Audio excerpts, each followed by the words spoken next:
Assalamualaikum warahmatullahi wabarakatuh. Good morning, ladies and gentlemen. The Honorable Lecturer of our seminar on ELT course, Professor Dr. Safrijal, MPD, the Honorable Head of the English Education Department, Dr. Siti Suharsi, SS, MPD, and to all my beloved classmates and fellow presenters class of 2023. First of all, let us praise and thank the Almighty Allah Subhanahu wa Ta'ala for His endless blessing, which have allowed us to gather in this room in good health and spirit for today's seminar on ELT, Proposal Defense Presentation. And my name is Nadia Molida with student ID 222323 0039, and I am deeply honored to serve as your moderator for today's presentation session. In this academic forum, 10 outstanding presenters will share their research proposals highlighting essential studies in the English language teaching landscape. To keep our seminar organized, let me share the order of our presenters today. First, we will hear from Siti Muiza, second, Neji Setiawati, the third, Nihlatun Najwa, fourth, Gita Natalia Soina Naibaho, fifth, Regina Azahra, 6. Nabila Septiani, 7. Nadia Maulida, 8. Astrid Pratama Putri, 9. Gita, and 10 is Dina Rohanipah. And each presenter will have approximately 7 to 10 minutes to present their proposal, followed by a combined Q&A and constructive feedback from our examiner at the very end of the seminar. Let us officially open today's session by reciting Basmalah together. Bismillahirrahmanirrahim. Without any further ado, let's welcome our first presenter, Siti Muiza. For Siti Muiza, the time is yours.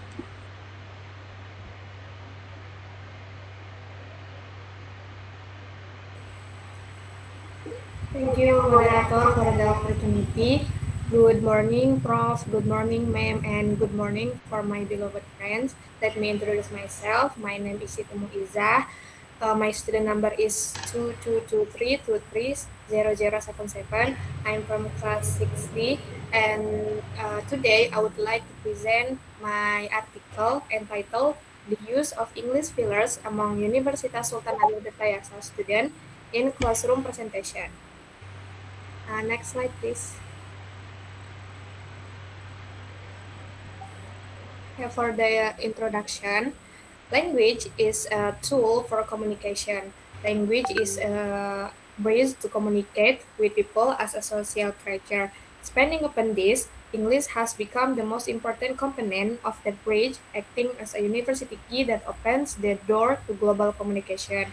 The English language is a result of globalization, and it was considered the worldwide language. And English does not serve as a communication tool, but it can facilitate environmental adaptation and future employment. Thus, mastering the English language, it can open a broader communication and lead to potential work on global levels. English is a required subject in Indonesia curriculum for education, such as Curriculum Merdeka. In the Curriculum Merdeka for English language learning, it is hoped that students can meet the targeted skills. To achieve this, educational practitioners are encouraged to refine their instructional strategies, ensuring students take a more central role in their own academic development. And the student-centered learning in the Curriculum Merdeka highlights that English is not just a compulsory subject in school, but rather than an important skill that must be possessed, supporting future preparation, especially in global careers. And according to the EF English Proficiency Levels to 2025 edition, Indonesia ranks 80 in the global ranking and is at the low levels of speaking scores. Thus, people find the struggle in speaking English. And in university context, especially in Indonesia, English language proficiency is a crucial thing. So this skills is crucial in academic context. For example, when a student conducting presentation in English that requires speaking skills.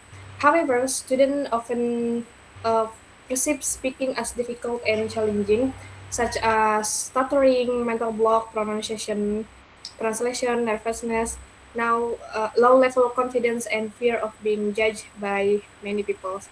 So ideally, this presentation should be delivered with a high level of fluency to ensure that the message is conveyed effectively and having a good body language. However, speaking in a presentation in front of the classroom is a complex task. A real-time presentation often creates a gap between the speaker's intention and their actual utterances. To bridge the speech and prevent uncomfortable silences, students instinctively use a strategy known as English fillers.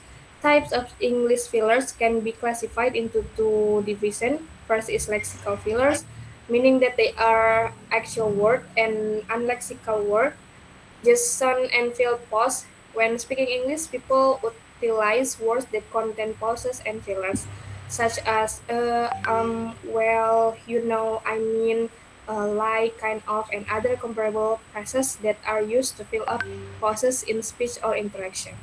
So, although fillers can keep the conversation flowing, their overuse and repetition can detract from the presentation professionalism and message clarity.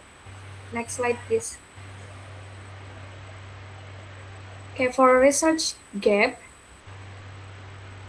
several studies have explained this phenomena before, such as Fitriati et al.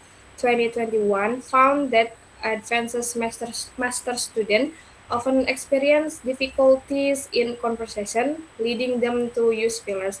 Lexical fillers, particularly so, and unlexical fillers, particularly are the most frequently used type. Fillers are used as hesitation, empathy, mitigation, time creating devices, and term editing. And the next study conducting by Europea 2025 found that students often use unlexical or when pausing and thinking about the next word. And lexical you know or I mean were used more deliberately to provide clarification or elaboration. And the next study conducting Cahaya et al. 2025 found that 72.5% of unlexical fillers, namely and were used when retrieval difficulties as spontaneously formulated ideas were encountered, while lexical you know and well were used when clarifying intention. So, despite the findings above, the article focused on internal speaker factors, while external factors contribute to the limited of English fillers. Furthermore, the context of speaking in front of a class, such as presentation, can be influenced by factors such as the classroom atmosphere, audience reaction, and the presence of the teacher or lecturer. Therefore, this study will delve deeper to identify the most dominant types of English fillers used by university students, especially in Untirta, during classroom presentation, and describe the factors of using English fillers in classroom and to describe the function of using the fillers. So, investigating English fillers is crucial for several reasons.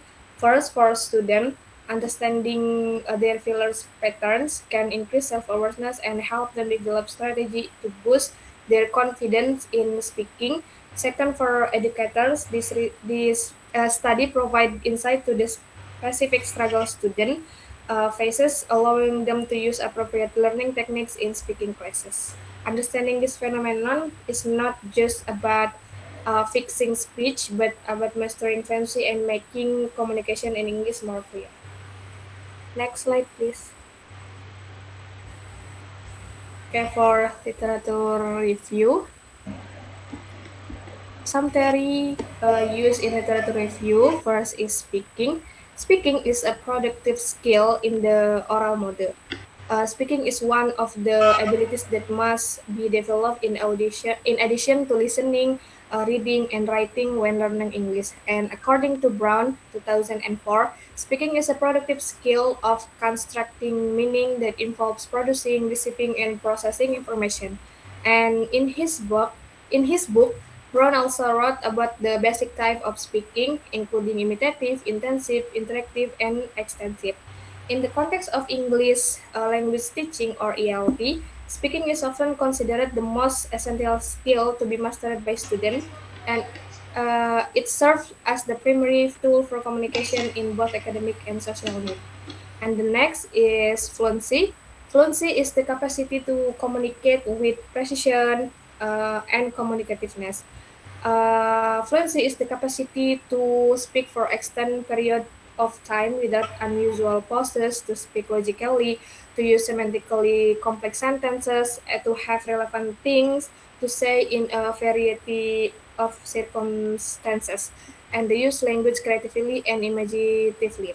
And according to Richards 2006, fluency is the natural language use that happens when a speaker interacts meaningfully and continues to communicate in a way that understandable, even when their communicative skill is limited. And next slide, please.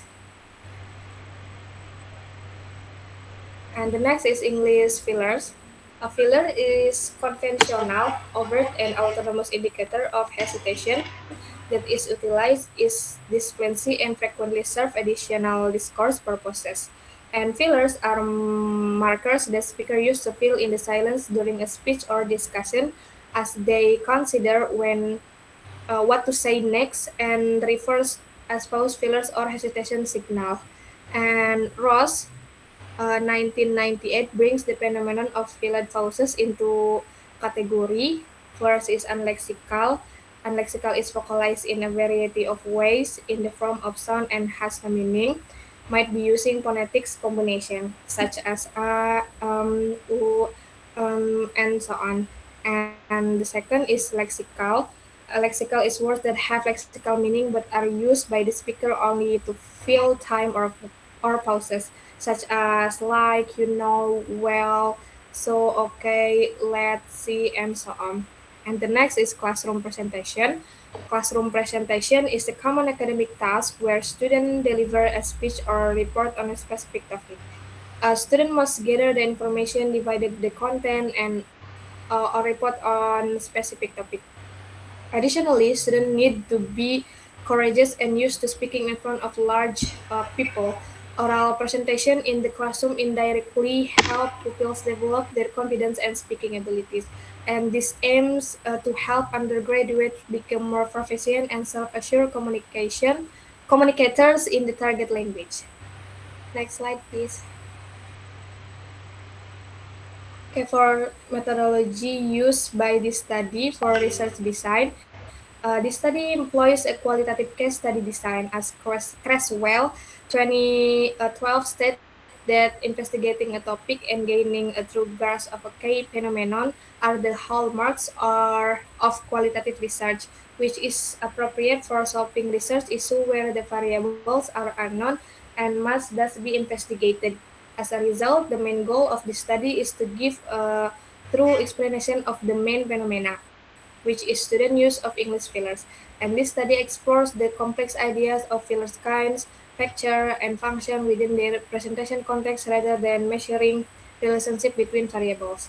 And for participant for this study, for time efficiency, purposive sampling will be used, and the participant will be taken from 6 semester English department student. Uh, 5% and the participant were chosen based on the following criteria such as there are active 6 semester English department student at Untirta. Second, they regularly deliver academic presentation in English. And the last, they are willing and available to share their authentic experience only during comprehensive interview session. And for research instrument, there are first researcher as the primary instrument, and the next supporting instruments such as semi-structured interview, interview sheets, and voice recording. And for the data analysis, this study use in-depth analysis interview, and for the data analysis using Miles and Haberman and Saldana such as data reduction, data display, and conclusion. Next slide, please.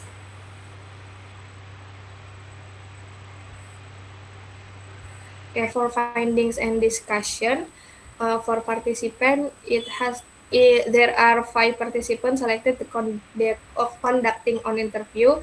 First is AP, female 21. Next is NCT, female 20.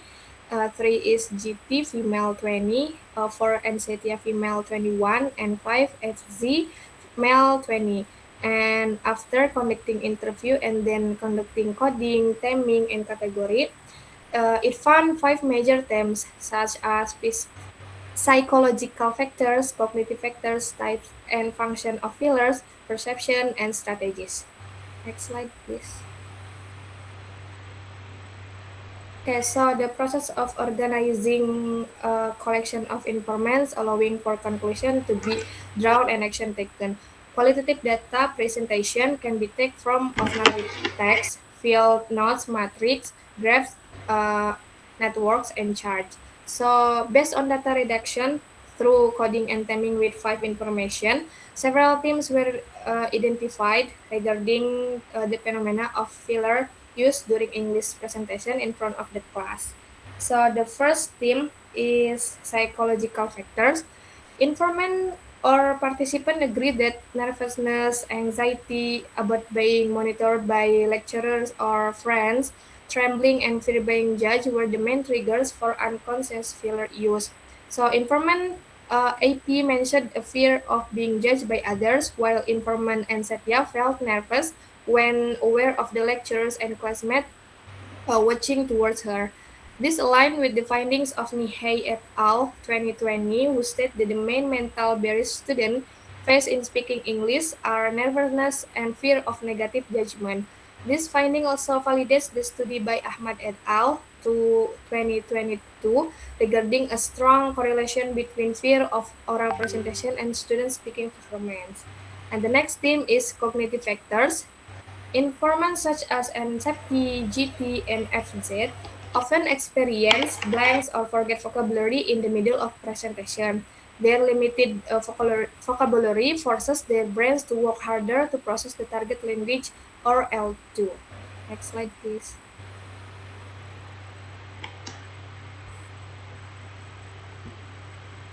Okay, the third themes is types and function fillers. So from the data, an interesting finding emerged regarding the dominant type of fillers. Uh, it, it is unlexical fillers, and all informant admit to frequently producing meaningless sounds such as and students use these fillers both consciously and unconsciously to buy time, think about the next sentence structure, forget vocabulary, and formulate the right word.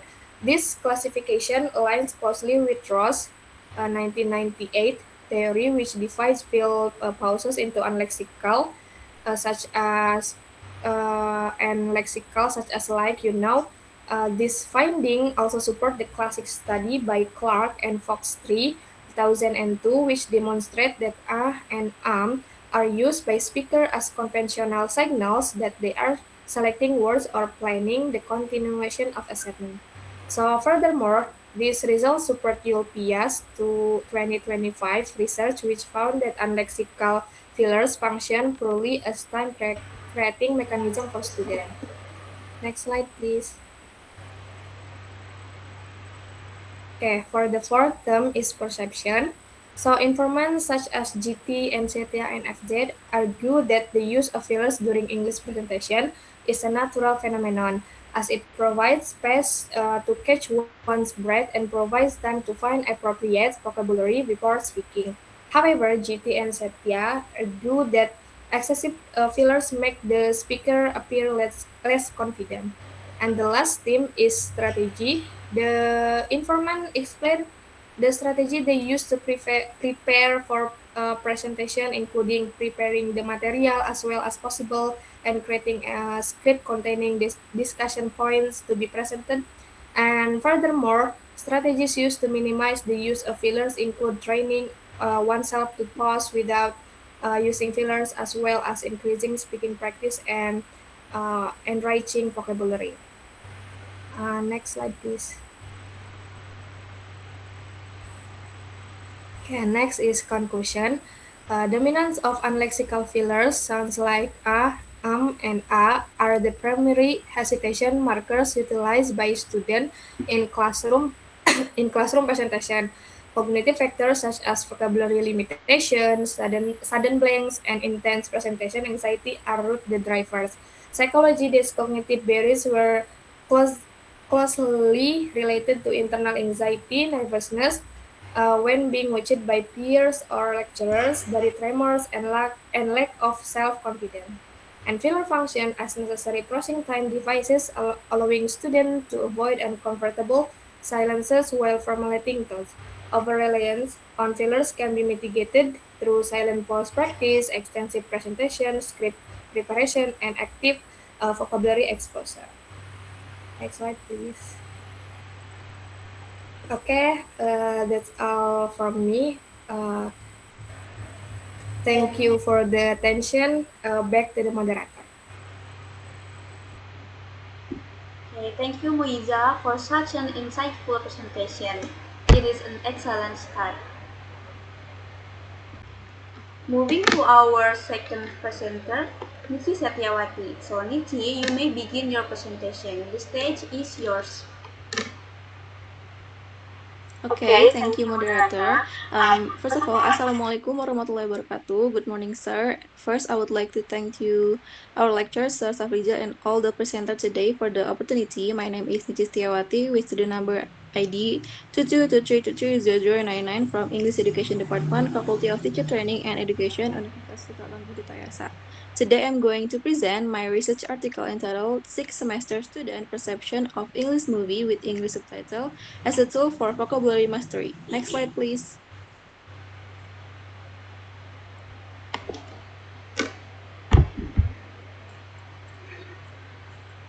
Okay, let me begin with the background of this study. Vocabulary mastery is widely regarded as a fundamental component of communicative competence in English language teaching, particularly in the Indonesian education context. As Iksan 2023 note, as learner, vocabulary knowledge directly influence their ability to perform across all four language skills: listening, speaking, reading, and writing. Despite its importance, limited vocabulary remains of the most frequently cited barriers to English proficiency for Indonesian EFL learners. Mubarak and Rizal 2025 confirmed that restrict vocabulary is one of the key factors behind EFL learner difficulties in mastering English.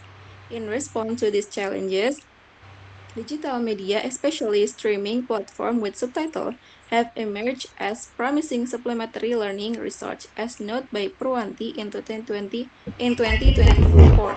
Subtitled movies are particularly promising because, as Talafan Zanos in 2006 explained, they combine audio and text, addressing multiple learning modalities at once. As Black 1960 notably emphasized English language films expose students to natural and script English, which is something that is rarely captured in traditional textbook instruction. Next slide, please. In this slide, however, despite the growing body of research in this area, several gaps remain. Most prior studies rely on a single instrument, either only a questionnaire or only an interview. Many also focus primarily on cognitive gain through pretest and post-test design, and very few studies have triangulate questionnaire and interview data to capture student life perception.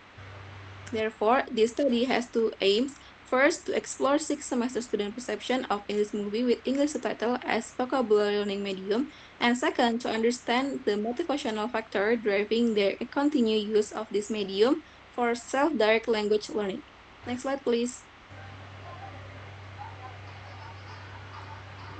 This study is grounded in two theoretical frameworks. The first is dual coding theory, originally proposed by Paivio and Clark, which is hold that information is processed more effectively when present through simultaneous visual and auditory channels.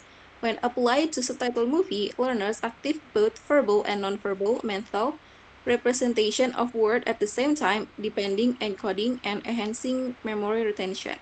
The second is Computer Assisted Language Learning, or CALL, defined by Betty in 2003 as the use of digital technology to support language learning. In today's context, watching English movie with subtitle constitutes a form of call where learners interact with authentic language content independently and at their own pace. This intersection of technology, authentic input, and learner autonomy makes call highly compatible with self-directed vocabulary learning. Next slide, please. Now, let me briefly explain the methodology. This study employs a mixed method, descriptive design, combining quantitative and qualitative approach as recommended by Creswell in 2018 to produce a more complete picture than either method could achieve independently. The participants were 10 six-semester English education students from the class of 2023 at Universitas Sultan Hasanuddin Tayasa, selected through purposive sampling. Core instruments were used to a 10-item Likert scale questionnaire administered via Google Form and a semi-structured in-depth interview with one selected participant who provided the highest number of strongly agree responses in the questionnaire. For analysis, descriptive statistics were used for the questionnaire, where interview data were analyzed through thematic analysis following Brown and Clark in 2006 six-phase framework. Next slide, please. Now let's move on to the chapter 4, which present the finding of this study. Starting with the response profile, all 10 students or 100% of responses respondent expressed interest in watching English language movie, and all of them report using English subtitle while watching. This universality of subtitle use ensure that the perception data are grounded in direct and consistent experience with the medium being studied. In terms of viewing frequency, 50% of respondents watch English movie often, 40% sometime, and 10 always. Notably, not a single respondent reported rarely or never watching, which suggests that engaging with English movie has become a habitual practice for these students. As for genre preference, action was the most popular, chosen by 9 out of 10 respondents, or 19%, followed by science fiction at 18%, romance at 70%, comedy at 60%, and horror at 30%. Which respondents were allowed to select multiple genres. This figure reflects the wide variety of linguistic and cultural contexts that students are regularly exposed to through their viewing habits. Next slide, please. I also identify several challenges that students face when watching English subtitle movie. The most dominant challenge was difficult in understanding native speaker accent, reported by 8 respondents or 80%. This finding aligned with Mubarak and Rizal 2025, who similarly found that accent comprehension present a major barrier for EFL students engaging with English audiovisual content. The second most common challenge was encouraging and encountering vocabulary that was too advanced, reported by 40% of respondents. Limited time to rewatch was cited by 30%, while difficulty reading subtitle was noted by only one respondent, or 10%. Next slide, please. Moving on to the Likert scale result, which capture student perception quantitatively. Mean score across all 10 items range from 2.80 to 3.20, reflecting moderate to moderately positive perception overall. The high mean score of 3.20 was shared by 2 items, or question 2, watching English movie with English subtitle make me feel enthusiastic and motivated to learn new vocabulary. And question 10, sometimes I feel tired and confused while watching movie and reading English subtitle at the same time. And the lowest score of 2.80 was recorded for question 9, which was a negatively rewarded item, which is I still experience difficulty understanding vocabulary in English movie even when English subtitles are provided. Because this item is negative, a lower score is actually a positive indicator. It means students do not strongly agree that they still struggle, suggesting the subtitles are perceived genuinely helpful for vocabulary understanding. Next slide, please. Now for the qualitative finding, I conducted an in-depth interview with one selected participant referred to as SM. She is a 20 years old female, 6 semester sixth semester English education student. Using Brown and Clark thematic analysis framework, I identified three major themes. The first theme is the evolution of viewing habits and intrinsic motivation. SM shared that she has been watching English movies since childhood, initially through Indonesian as subtitle on local TV. During middle school, she independently switched to English subtitle out of for personal curiosity. She wanted to understand what the actor was actually saying. This transition was self-initiated, driven by personal interest rather than any academic requirement, which strongly indicate intrinsic motivation. The second theme is audiovisual and visual contextual in vocabulary acquisition. SM explained that she deliberately turned the audio up to a high volume while reading the subtitles simultaneously, so she can hear the pronunciation and see written the form of a word at the same time. This strategy has helped her recognize various native accents and process language more automatically, without needing to mentally translate words. She also noted that vocabulary encountered in movie always come with a visual content from the scene. This practice is directly in line with dual coding theory by Pavio and Clark, which state that encoding verbal and nonverbal information simultaneously depends memory retention. And third theme is self-directed learning strategy and enjoyment-driven motivation. SM regularly paused film to look up unfamiliar word in the Oxford Dictionary.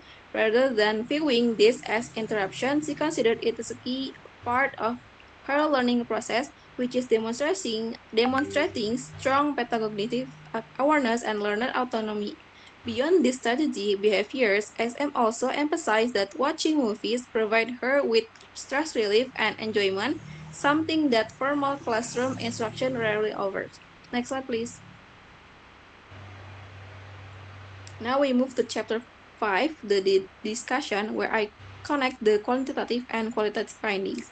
Regarding the first research question on student perception, the quantitative data show moderate mean score ranging from 2.80 to 3.20. This is consistent with Damayanti et al. 2025, who also obtained moderate rather than strongly positive perception among EFL university students. The qualitative data from SM add important depth to this number.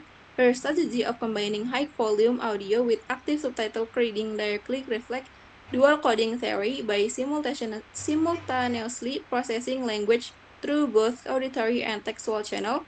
She was able to minimize the difficulty caused by fast native speech and unfamiliar accent, which was the most frequently reported challenge in the quantitative data.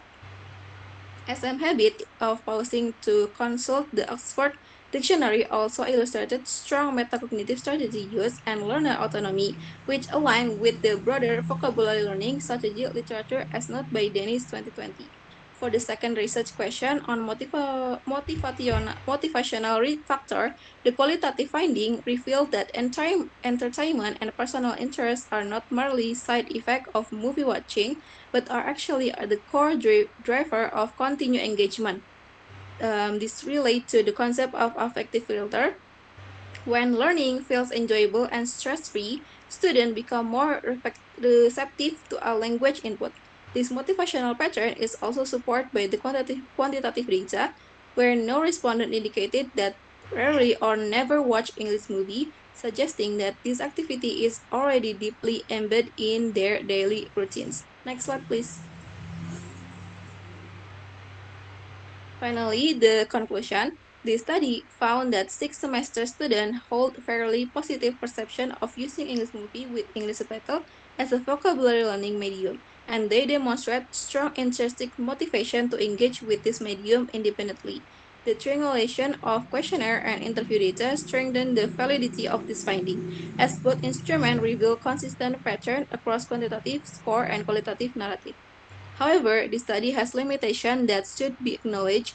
The sample size of only 10 respondents and a single interview participant limit the generalizability of the finding. Additionally, reliance of self-report data makes the result susceptible to response bias. In terms of implication, teachers are encouraged to integrate student-selected movie content into classroom instruction by acknowledging and building upon the incidental vocabulary learning that students already gain through independent movie watching. Educators can leverage existing intrinsic motivation while providing the structure reinforcement needed to move students toward more productive vocabulary use. I think that's all for me. Thank you for your attention. Wassalamualaikum warahmatullahi wabarakatuh. Thank you, Nichi, for sharing your wonderful proposal with us.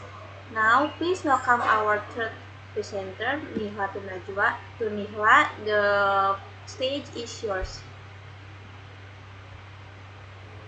Okay, thank you, Nadia. Good day, Professor Safrizal, and good day, everyone. My name is Nihalton Najwa. My student number is 22232301115 from the English Education Department, Universitas Sultan Ageng Tirtayasa. Today, I would like to present my final project article entitled Enhancing Students' Speaking Motivation Through English Songs in EFL Classroom. This study focuses on how English songs can be used as a learning medium to increase students' motivation in speaking activities, especially for students who often feel hesitant or lack confidence when using English.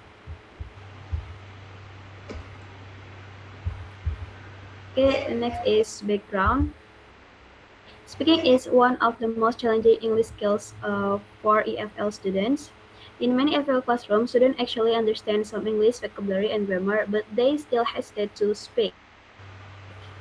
The problem is not only in linguistic ability, but also psychological factors. And many students lack confidence and are afraid of making mistakes. And because of this, they prefer to remain silent even when they know the answers. This situation can reduce opportunities for speaking practice.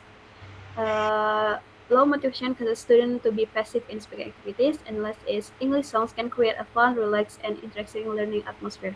Therefore, teachers need learning media that can make students feel more comfortable and motivated to use English, and one of those media is English songs. Okay, next is statement.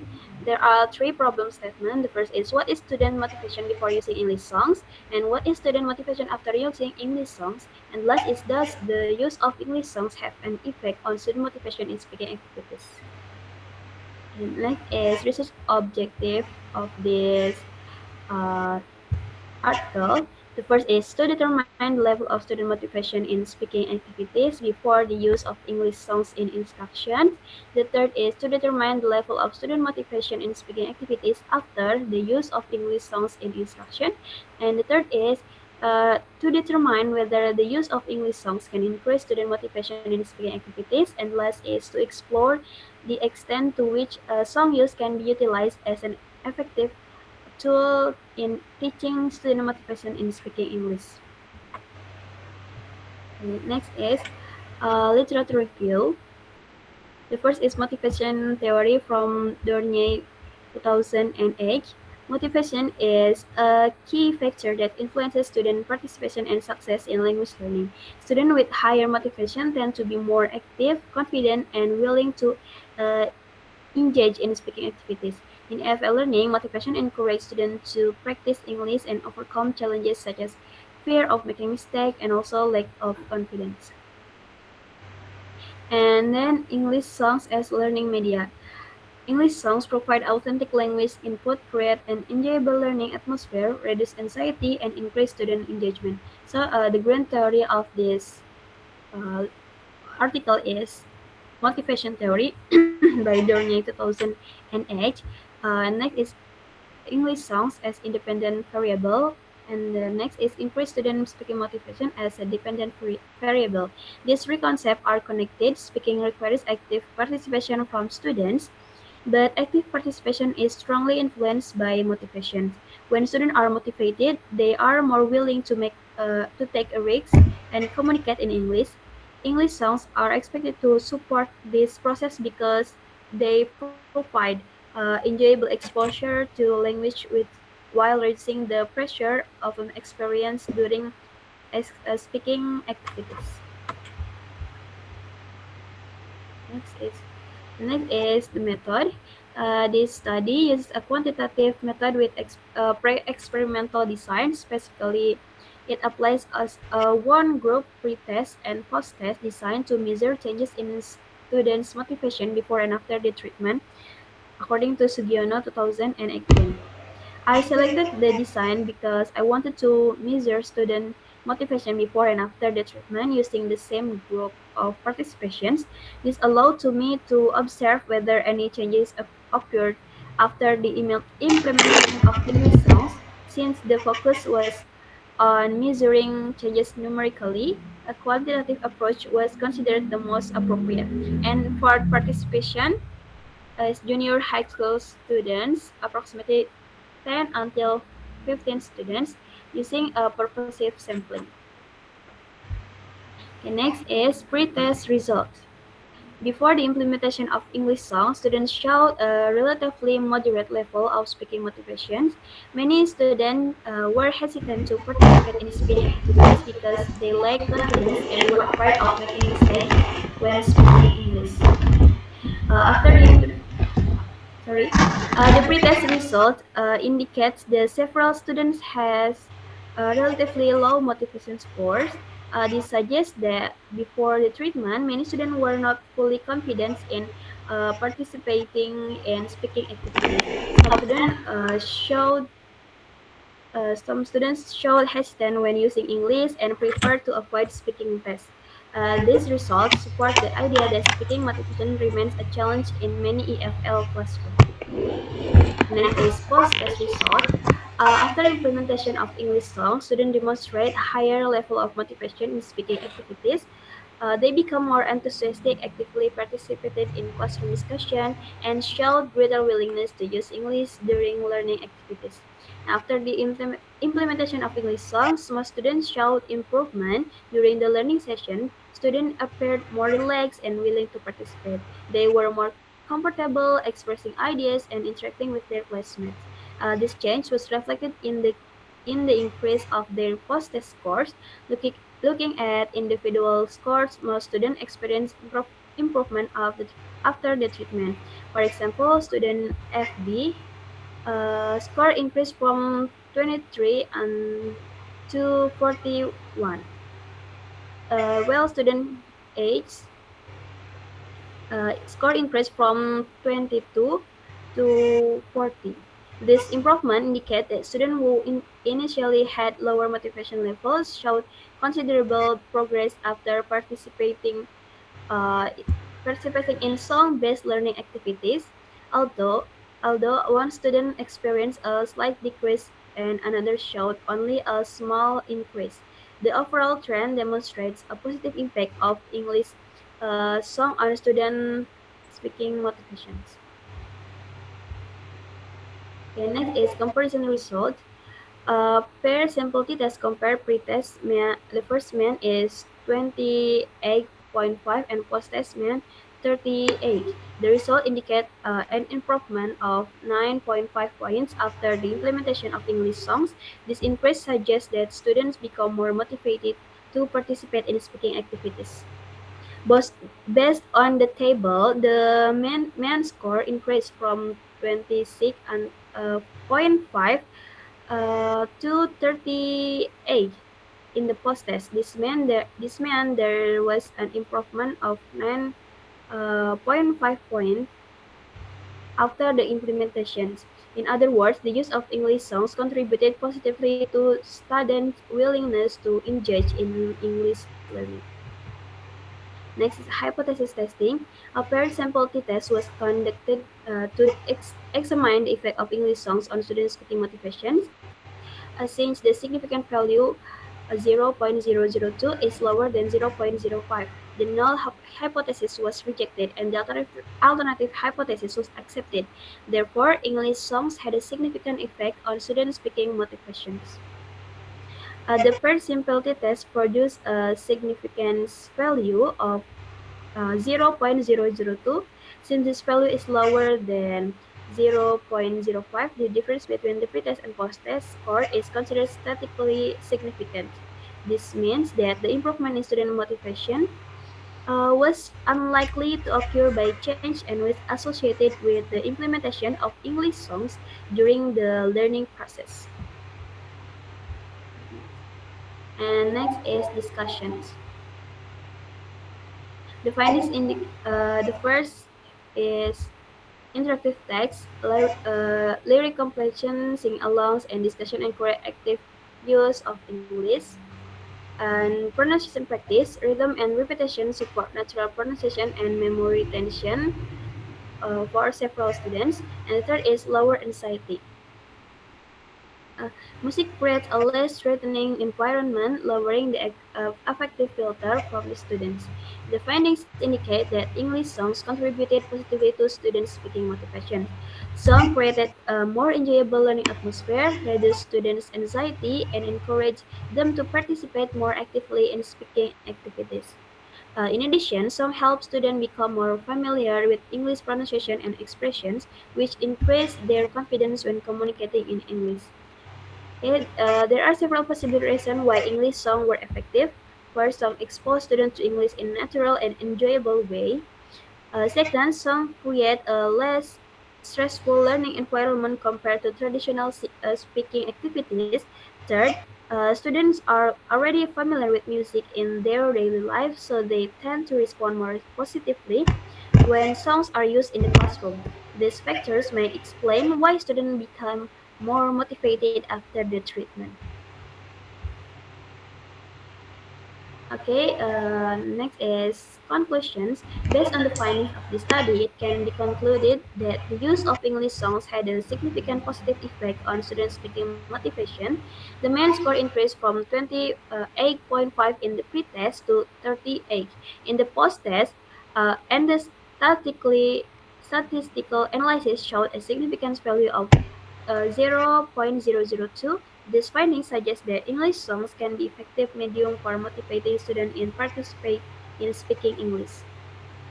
Based on the findings, okay, it can be concluded if student if songs can improve speaking activities from the students.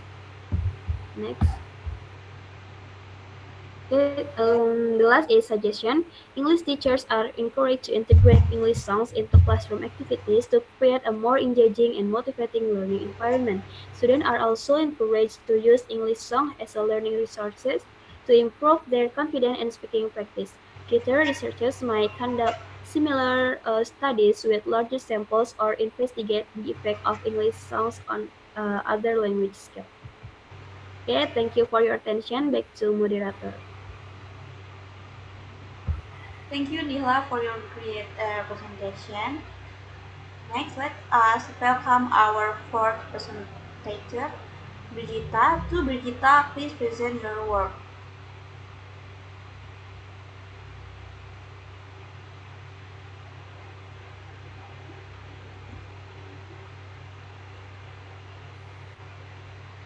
Am I audible, everyone? Thank you. Okay.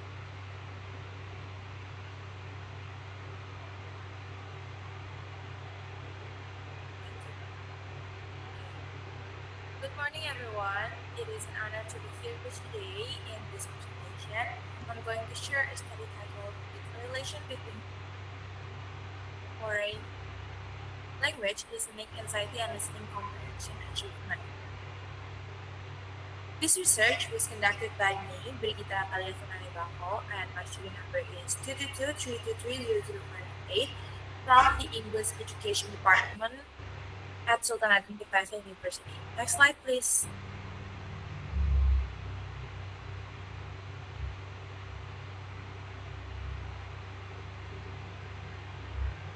Okay, listening is widely recognized as a fundamental skill that serves as the primary channel for language input in EFL education.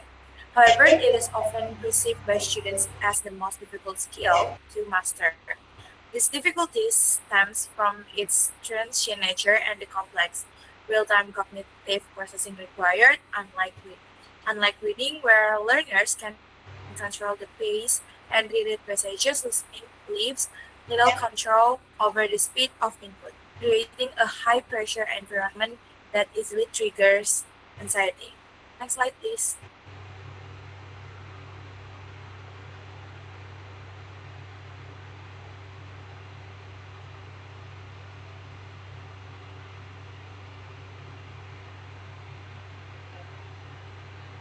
While early research treated language anxiety as a general construct, recent studies emphasize the necessity of examining skill-specific anxieties like foreign language listening anxiety of FLLA. In the Indonesian context, empirical research on language anxiety has predominantly focused on speaking performance and oral presentation anxiety. Local research has largely overlooked listening anxiety, which is a critical oversight considering that anxiety has a dominant negative impact on academic achievement. Therefore, this study strategically focuses on sixth-semester students who face high academic stakes and standardized testing. Next slide, please.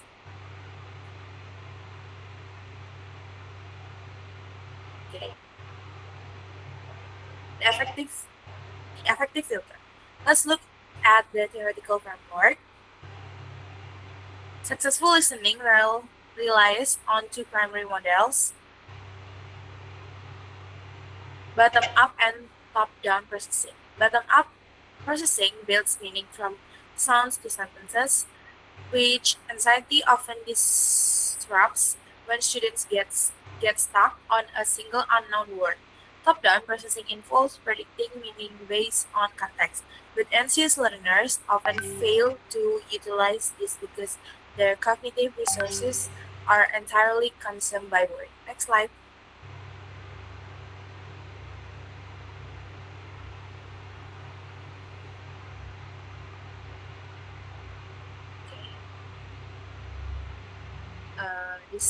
This slide is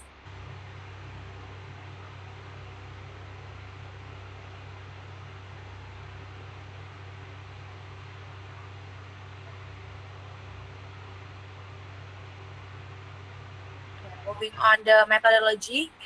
Enggak, benar. Sorry. Moving on the methodology, this study employed a quantitative correlational research design. It investigated the natural relationship between the students' existing anxiety levels as variable X and their listening proficiency score as variable Y. Without any experimental intervention, the population consisted of six-semester English education students at the Universitas Indonesia. A sample of 51 students were selected using random sampling techniques, all of whom had taken or were taking advanced listening courses. Next slide.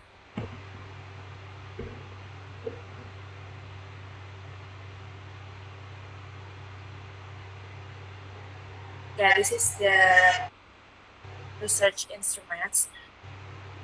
Two main instruments were utilized for data collection. First is a translated 33-item foreign language listening anxiety scale, or FLLAS, was used to evaluate anxiety levels across dimensions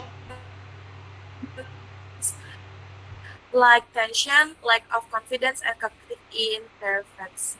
Second, a standardized TOEFL ITP listening comprehension simulation task consisting of 50 items was administered to measure academic listening proficiency. Next slide.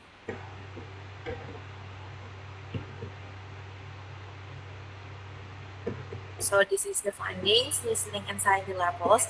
Now let's examine the findings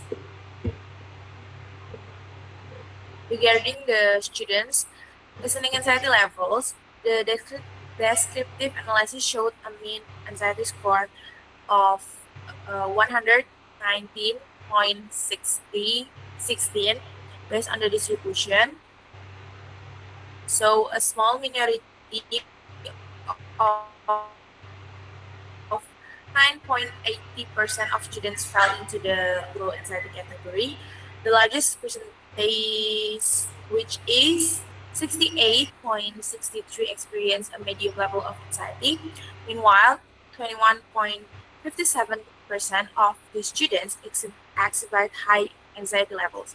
In total of 90% of the advanced students experience notable anxiety during listening tasks. Next slide.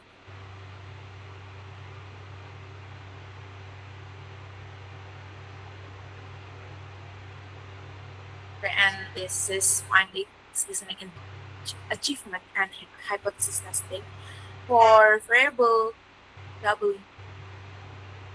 Y, the listening comprehension test scores yield an average mean score of 68.20, reflecting a moderate proficiency level among the students. After ensuring the data cross normality and linearity checks, a Pearson product moment correlation analysis was conducted.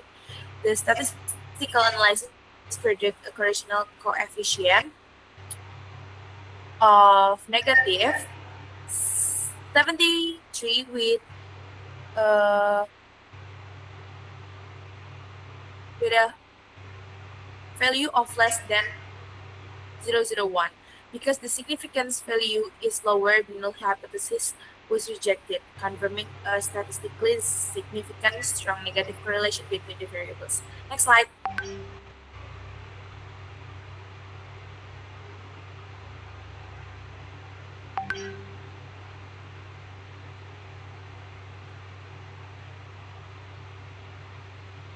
I think next slide. Next slide. Ah, sebelumnya deh. Thank you. No. Next slide. Nah. This empirical finding strongly supports Crescent's affective filter hypothesis. It demonstrates that heightened anxiety functions as a psychological and cognitive barrier that prevents language input from being processed efficiently. When students experience cognitive tension, worry about unfamiliar accents, or focus on missing single words, they suffer from a mental block. This result is highly consistent with previous Indonesian and international studies, reinforcing that listening anxiety remains a major barrier even for advanced university students. Okay, masih di masih di slide, masih di slide yang sama. To conclude this study, presents three main takeaways. First, advanced EFL students experience notable listening anxiety with 90.2% falling into the medium and higher ranges. Second, their standardized listening achievement reflects a moderate capability with an average score of 68.20. Third, there is a clear, strong negative correlation between the two variables, meaning an increase in listening anxiety directly coincides with lower performance scores. Next slide.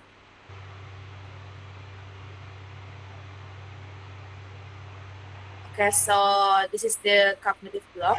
Elevated listening anxiety serves as a potent psychological and cognitive barrier. When the effective filter is raised, the brain is raised. The brain's capacity to decode real-time acoustic input is systematically disrupted, resulting in lower listening comprehension achievement. Next slide.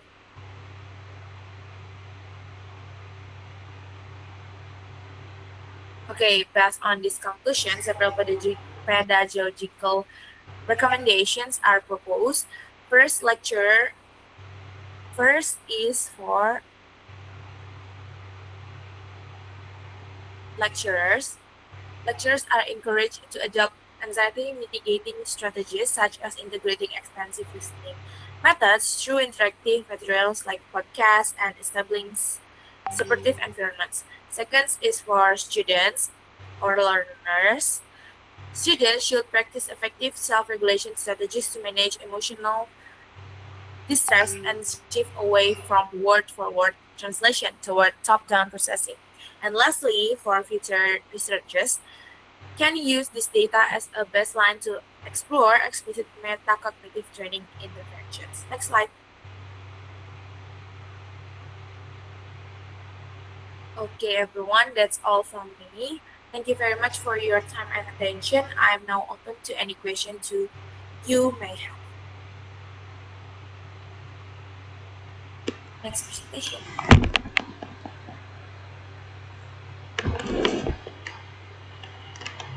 Thank you, Brigita, for your wonderful presentation. Next,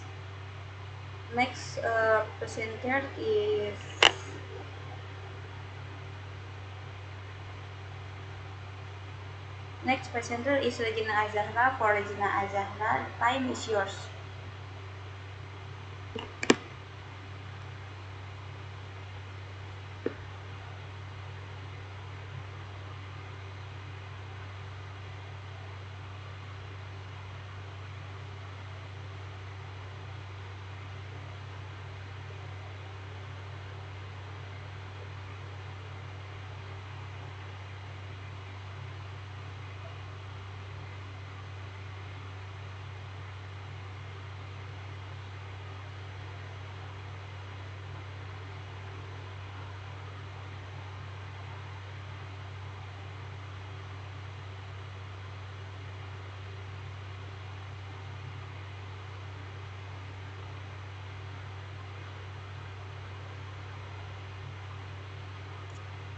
Okay, thank you Nadia and thank you for the opportunities. Assalamualaikum warahmatullahi wabarakatuh. Good morning everyone. My name is Regina Zahra from the English Education Department Sultan Ageng Tirtayasa University.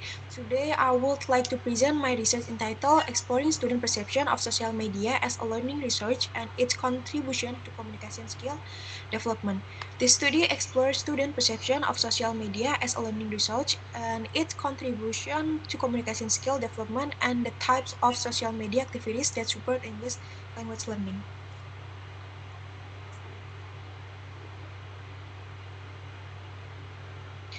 Okay,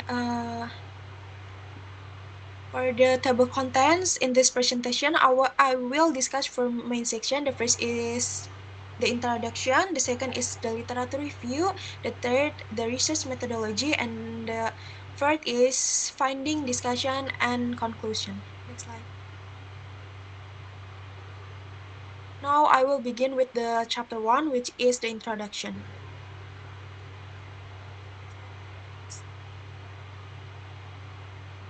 The rapid development of digital technology has significantly changed the way students learn English. According to Bond et al. 2020, digital technology can increase student engagement and participation in the learning process.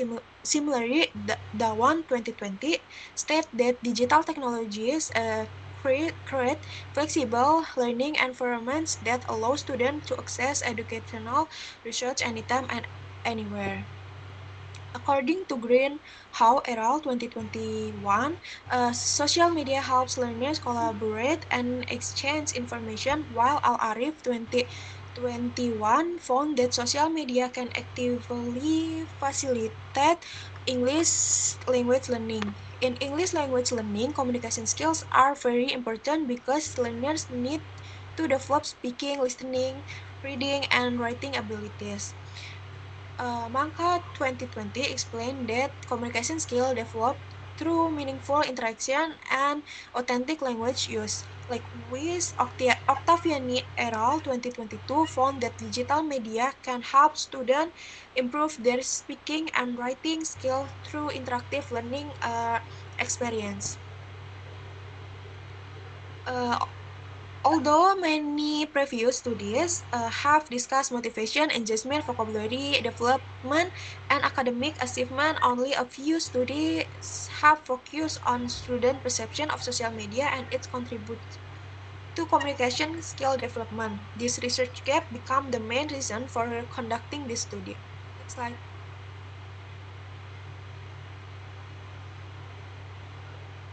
Okay. Uh, Research purpose and research question. Based on the background, this study has three objectives. The first is to investigate student perception of social media as a learning research in English language learning. The second is to examine how social media contributes to the development of student communication skill. The third is to identify the types of social media activities that support communication skill development. And then through this objective, the study is expected to provide useful insight for students, educators, and future research regarding the effective use of social media in English language learning. Next slide.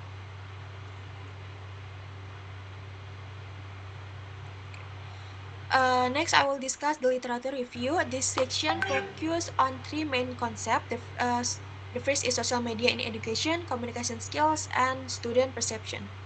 Next slide.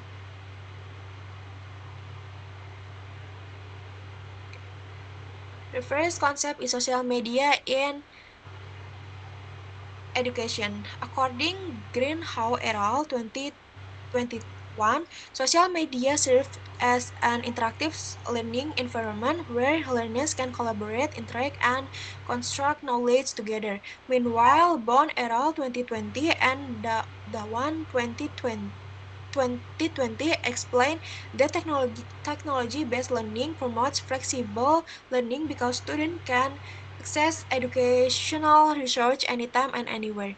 Furthermore, Rashid et al. 2022 state that social media encourage self-directed learning because learners can access learning materials according to their needs and interests.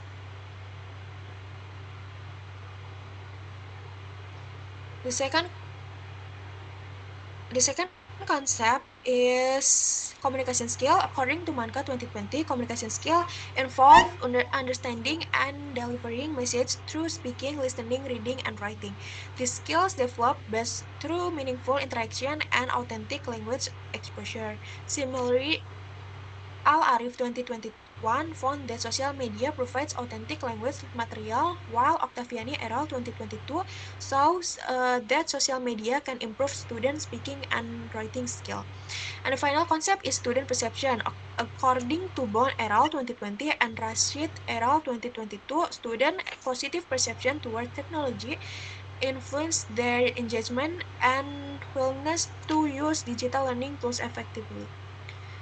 Next slide.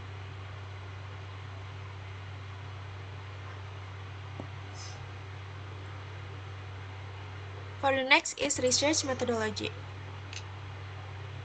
So now I will explain the methodology used in the study. Next slide.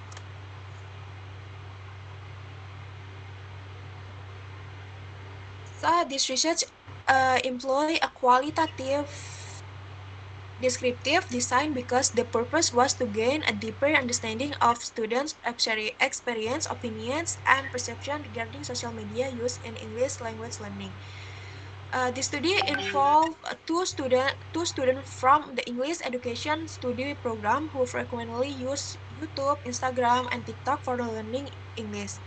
And for the participants were selected using purposive sampling for the criteria include is the first is experience using social media for English learning, the second one is access to learning materials through social media, and the last is willingness to participate in interview. The data were collected through semi-structured interview. The interview focused on student perception of social media, its contribution to communication skills, and learning activities conducted through social media. The collected data were analyzed using thematic analysis, including familiarization, coding, categorizing, theme development, and interpretation. Next slide.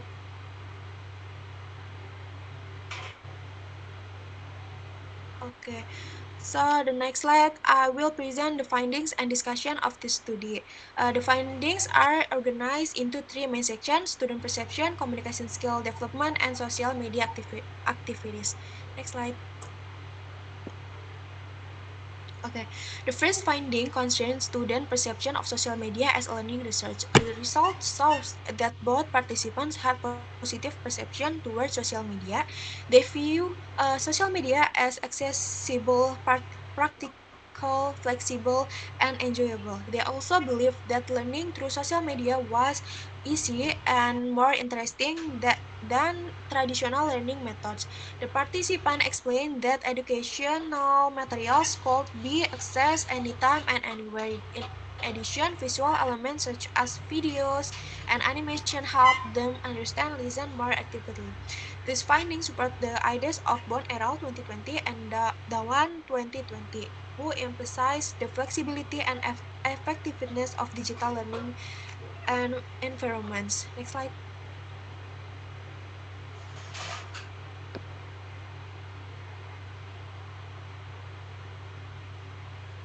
The second findings focus on communication skill development. The participant reported that social media helped them development vocabulary, improve understanding, gain authentic language exposure, and support independent learning. Through educational videos, tutorials, grammar lessons, and vocabulary content, students were exposed to real-life language use and practical communication situation. The findings support Manka 2020, who argued that communication skill developed through authentic language exposure, and Al-Arif 2021, who found that social media provides opportunities to interact with authentic language materials. Next slide.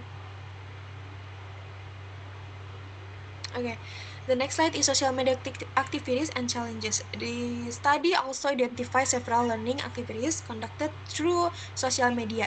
These activities include watching educational video, viewing tutorial video, learning vocabulary, accessing grammar explanation, and following study tips.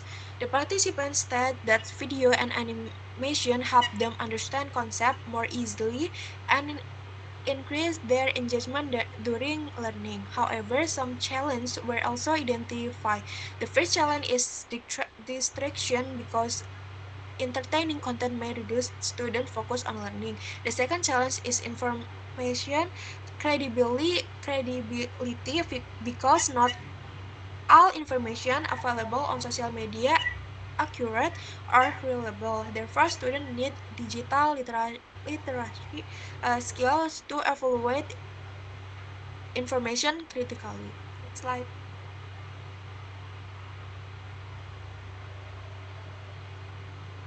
Next slide, please. Okay.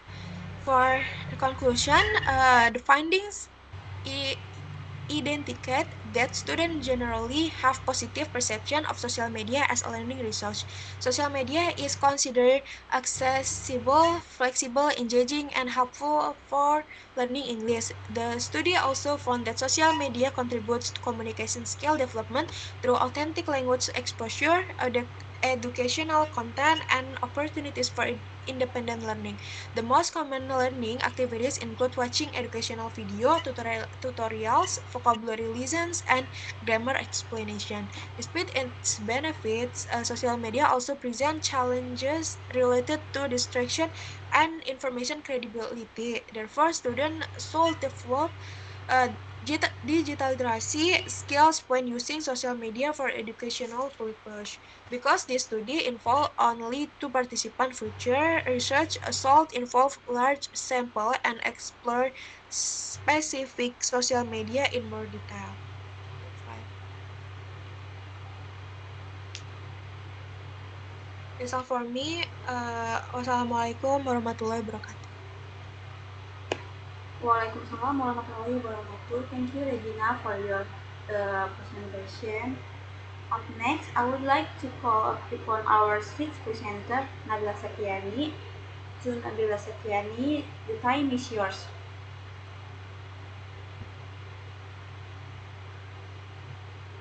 All right, thank you, moderator, for the opportunity. Good morning, Prof. and Ma'am, and good morning, everyone. My name is Nabila Septiani, and my student number is 22232230078. And my presentation today is titled When Fluency Deceives EFL Student Competence in Detecting Idiomatic Translation Errors in Google Translate and ChatGPT.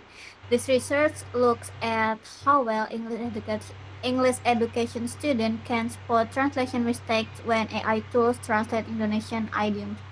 Next slide, please. So let me start with the background. Nowadays, AI translation tools are part of how EFL learners study. The focus is shifting from just translating to evaluating whether a machine translation is actually correct. Idiomatic are especially tricky because their meaning cannot be guessed from individual words. Previous studies show Google Translate tend to translate idioms literally about 76% of the time, while ChatGPT only does this 53% of the time. ChatGPT also scores higher on naturalness, 3.69 versus 2.72 for Google Translate. This naturalness is actually a problem because it can hide mistakes. This is called deceptive fluency. Next slide, please.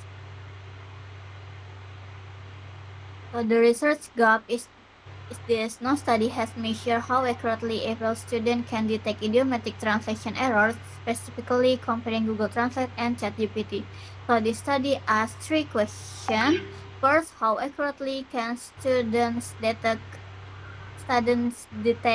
errors in Google Translate output? Second, how accurately can they detect error in ChatGPT output? And third is the difference between the two statistically significant. Our hypothesis our hypothesis is the student will detect more errors in Google Translate than in ChatGPT because ChatGPT fluency makes its error harder to notice. Next slide, please. Next slide, please. Yeah. To evaluate the translation, we use Mona Baker's 2018 framework to identify four strategies for translating idioms. A. Using an idiom with similar meaning and form. B. Using an idiom with similar meaning but different form. C. Translating by paraphrase when there's no equivalent idiom. And D. Omission. When keeping the idiom would distort the meaning, this framework become the basis for our answer key. Next slide, please. So two important concept guide this study is the first is translation literacy, which means having a critical questioning attitude toward AI translation output, not just accepting. Research show translation often accept machine error when the text sounds fluent, and Indonesian students rarely critique Google Translate's output. The second concept is deceptive fluency, where a translation sounds natural and correct, but is actually wrong in meaning. This happens because of something called the fluency heuristic. People tend to trust text that is easy to read even if it's inaccurate. Next slide, please. So for our methodology, we use a quantitative comparative descriptive design with a within subject approach. Our sample was for 6 semester EFL students who had completed the translation 1 and translation 2. Our instrument was the the translation error identification test, with uh, 13 Indonesian idioms is translation by both Google Translate and ChatGPT. Presented in a blind test for analysis, we use descriptive statistic, a paired sample t-test, and Cohen D to measure effect size. Next slide, please.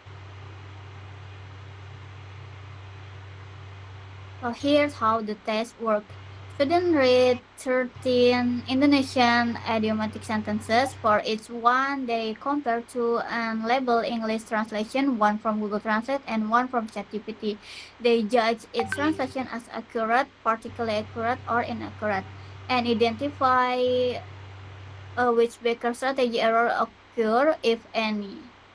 For scoring an accurate equal 1 point, meaning a correct error detection, particularly partially accurate equal 0.5 points and accurate equal 0 points. The maximum score per tool were 13 points. Next slide, please.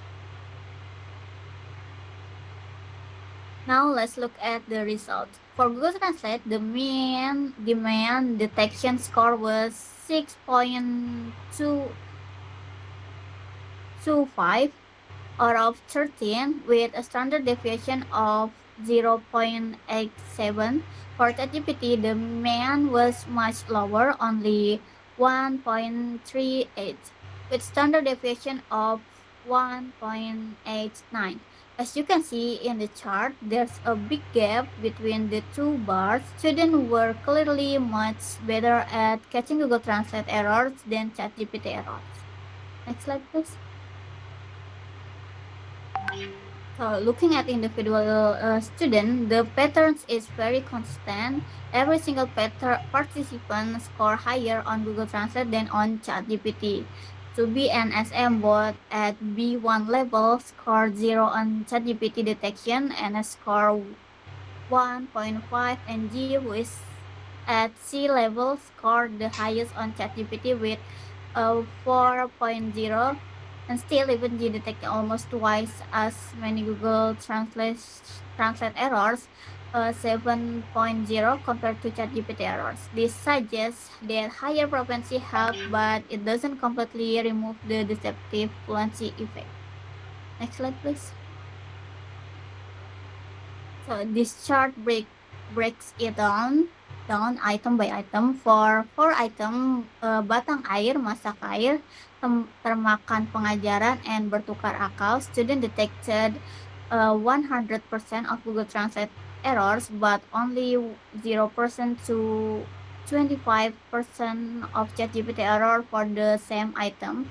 Item 10, Sebudi akalnya, was the only one where both tools get 0 detection. Probably because this idiom is too rare and difficult for students to recognize error. Next slide, please. To confirm this pattern statistically, we ran a pair sample t-test. The main difference between the two conditions was a 4.88 with a standard deviation of 1.75. This gave us a t equals 5.57 with degrees of freedom 3. P less than a point than 0.5 and coherence D of 2.79. This very large effect size we strongly support our hypothesis. Next slide, please. So what does this mean? Students detect 48.1% of Google Translate errors, but only 10.6% of ChatGPT errors, a gap of about 37 percentage points. This happens because fluent ChatGPT output lowers students' guard. They assume if it sounds natural, it must be correct. For example, the idiom bertukar akal was translated fluently by ChatGPT, and 3 out of 4 participants accepted it was correct. Only the C-level student caught the errors. Next slide, please.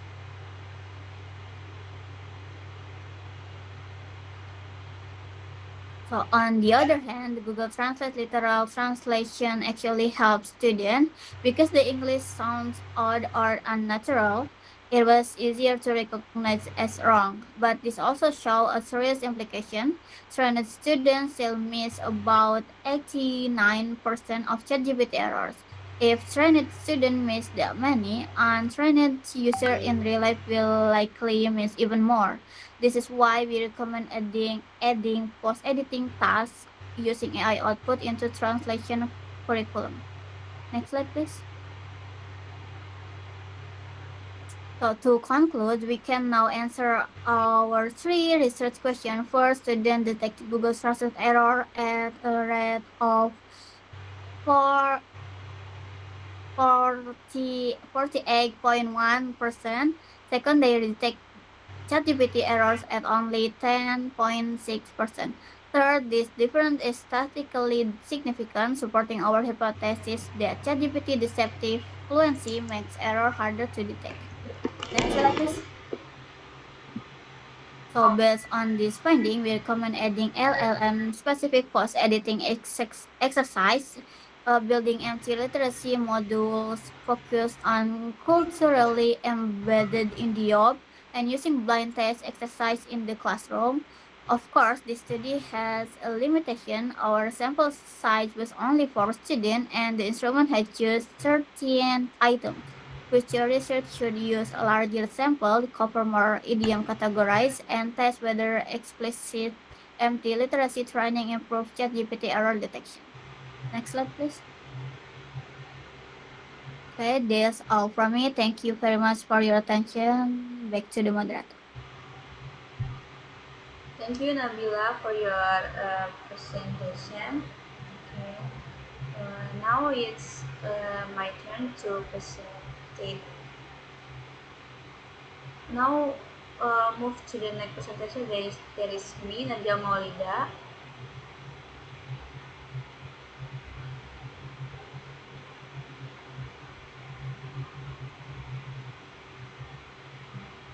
Bismillahirrahmanirrahim. Good morning, the honorable examiners, Professor Safrijal and Dr. Siti Suharsi, and all my beloved colleagues. Today, I'm highly privileged to present my research proposal entitled The Correlation Between Reading Motivation and Reading Comprehension on EFL Student on Senior High School. My name is Nadia Maulida with student registered number 2223230039 from the English Education Department, Sultan Agung Tayasa. And I'm sorry for the PPT, I have the trouble with it. Next slide.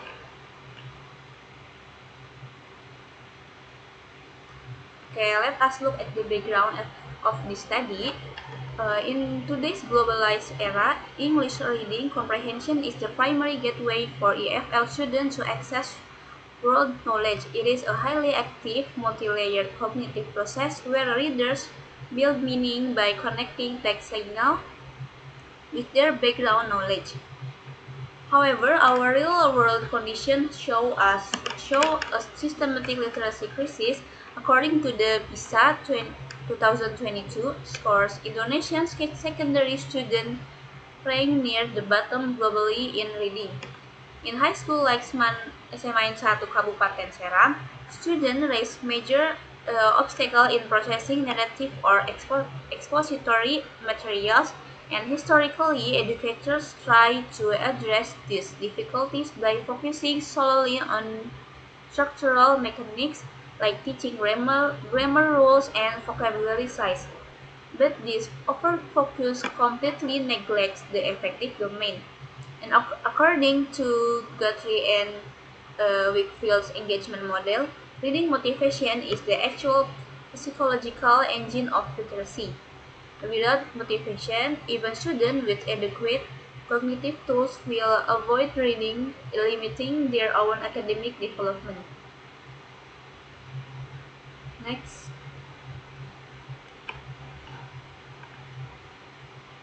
Next slide.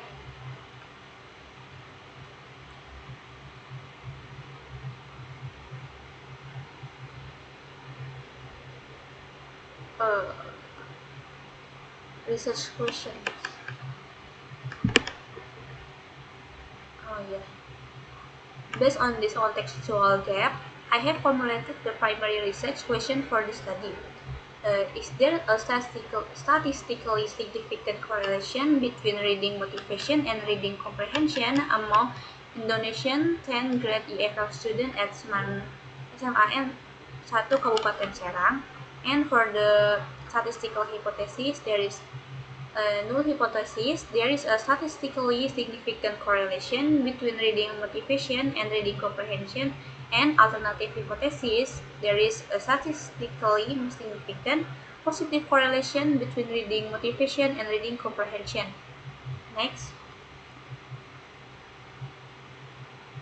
Okay, now, the objective of this research are to statistically measure the level of of English reading motivation variable X in public high school to evaluate the baseline of reading comprehension levels variable Y and determine the strength, direction, and educational relevance of the relationship between variable X and Y.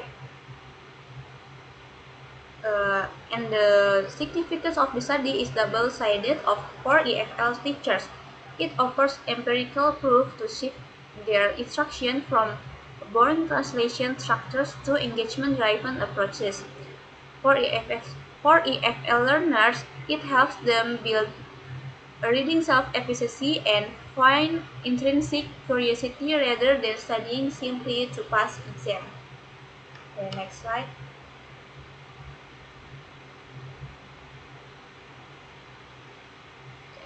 uh, to build a strong foundation integrated to two core theoretical frameworks. For motivation, determination theory suggests that intrinsic drive leads to deeper reading, while the MRQ model divides this into structured dimension. And for reading comprehension, schema theory states that comprehension is an active, top-down cognitive process. Our central thesis is that motivation functions as the cognitive catalyst. Without it, students default to superficial word decoding, ignoring the deeper meaning.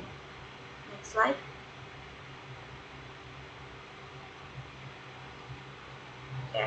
This slide illustrates the conceptual logic of my study. Variable x acts as the independent variable, and variable y act as the dependent variable. The theoretical logic is simple. Motivation acts as the catalyst. When students have high motivation, they possess greater academic resilience, and this drives them to apply complex cognitive and metacognitive strategies such as questioning and previewing, which translate basic vocabulary tools into profound inferential understanding. Next slide. Okay, this study is a quantitative correlational research study, and this design is chosen because it allows us to analyze the relationship between existing variables without introducing environmental manipulation, and the target population was the entire 10th grade EFL cohort at SMAN 1 Kabupaten Serang. And because the total population was small, I used total sampling or census, making our final sample size and is 62 students. And I collected data using two validated instruments. First is an adapted Indonesian translation MRQ, 55 items, 5-point Likert scale with a high reliability index of alpha 0.942. And the second is a reading comprehension test, 40 multiple choices question with a strong reliability index of RTR min 22 is 0.815.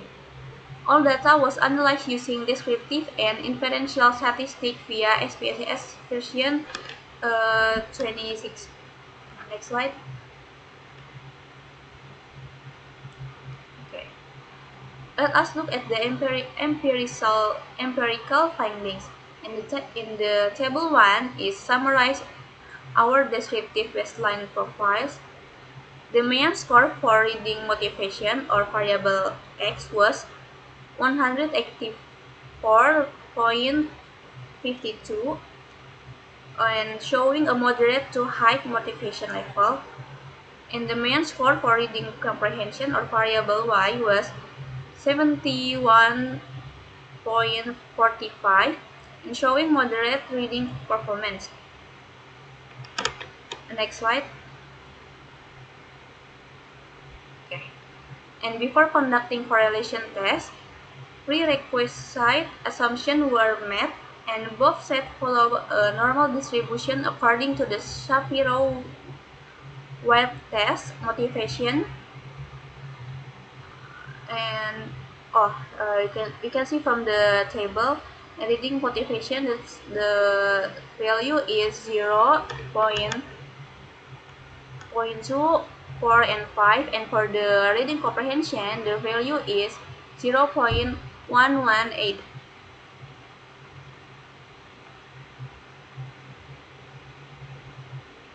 Okay, and for the correlation coefficient of R is 0 dot I'm sorry, next slide.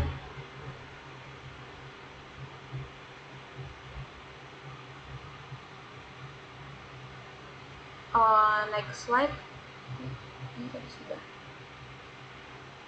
Oh yeah. And for the discussion and conclusion and suggestion, to conclude, this study confirms that reading is not just a cognitive task, it is a motivated act. Our student high intrinsic motivation is not enough, and deep comprehension requires high intrinsic interest and strong self-efficacy. And therefore, I propose this pedagogical recommendation.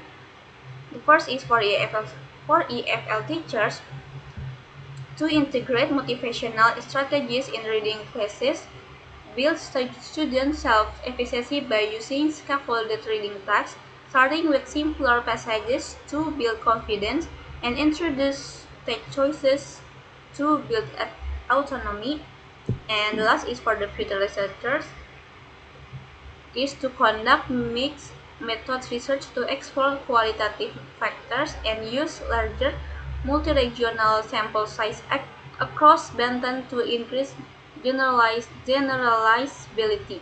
And that concludes my presentation today. Thank you very much for your time and attention. I am looking forward to receiving your valuable feedback and questions. Thank you. Wassalamualaikum warahmatullahi wabarakatuh. Okay. Now let us hear from our head presenters, Astrid Pratama Putri. For Astrid, time is yours.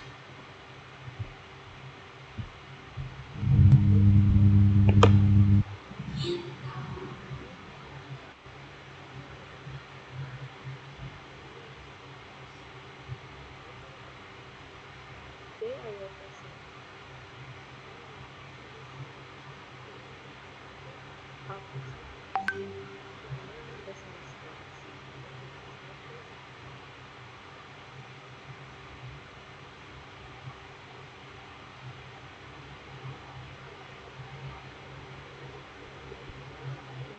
Next slide, please.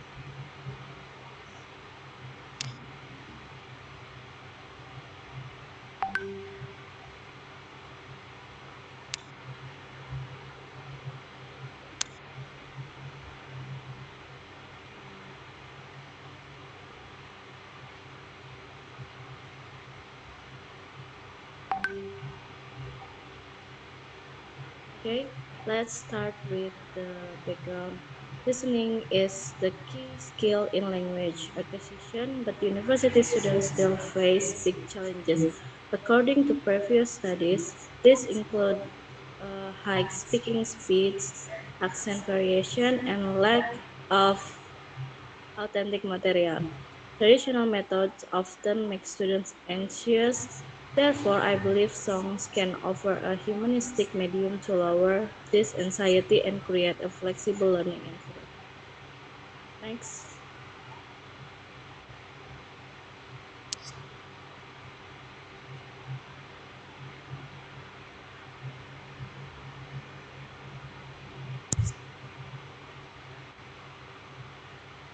Okay.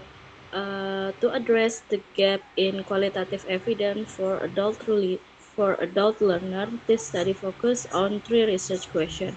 First is what are the students' perception of using songs for sub skills like vocabulary and pronunciation? And the second is what are their internal motivations? And third, how do songs foster a relaxed learning environment? Next slide, please.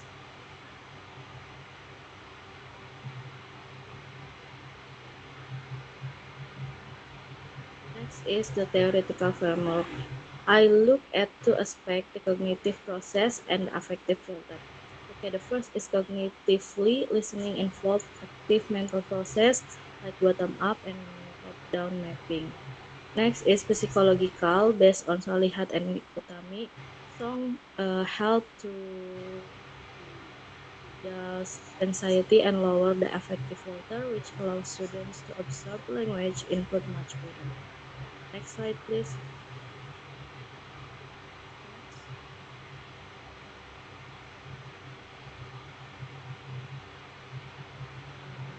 Next. Next is the research design and participant. This study used a descriptive qualitative method. The participants were 18 EFL university students from the English Education Department here at Unbroka, and I used a mixed format questionnaire as the instrument, and the data were analyzed using the interactive model by Mills, Huberman, and Salanda. Next slide, please. Next is finding students' perception. Look at the finding regarding students' perception of linguistic benefit. The data show that 81.3% of students agree that song help with vocabulary acquisition, and then 100% of them agree that song help with conversational meaning, serve as an engaging alternative, and raise awareness of informal context. In short, song act as a spontaneous lexical bride for them. Next slide, please. Next is finding learning motivation.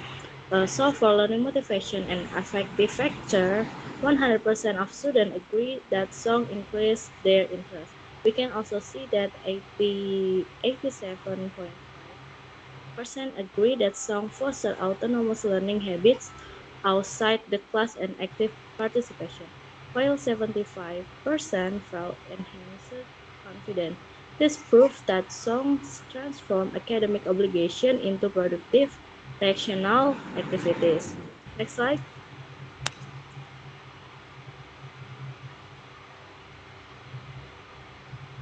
Next is discussion and conclusion. To discuss and conclude these findings, we can divide the impact into four areas. The first is linguistically, songs can bright textbooks, English and real life. Next is psychologically, they reduce stress, and for autonomy, they build independent study habits outside class, and for mastery, songs are a comprehensive tool for vocabulary, pronunciation, and confidence. Next slide. Okay. Finally, I would like to offer some suggestion for lecturer.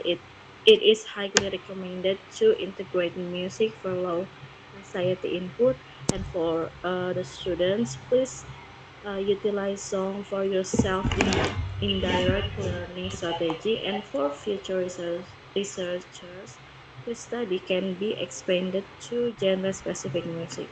And thank you so much for your attention. Assalamualaikum warahmatullahi wabarakatuh. Thank you very much, Astrid, for sharing those interesting findings with us. Moving forward, please welcome our ninth presenter, Gita. To Gita, the time is yours.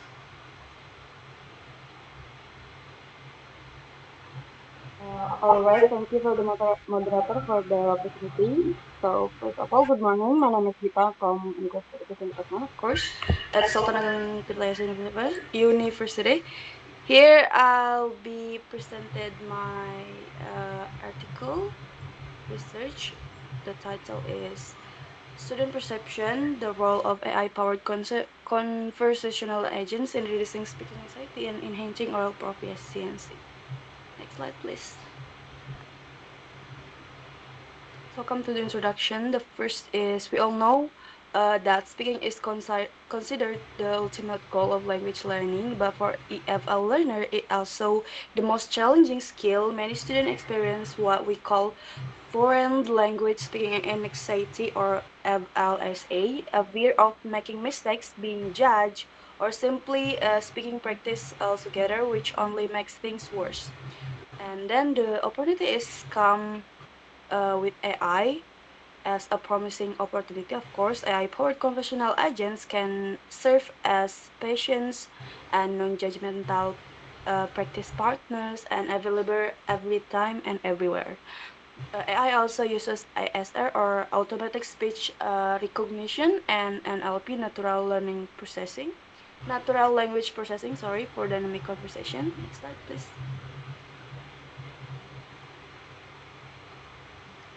Next slide is about the purposes and the methodology.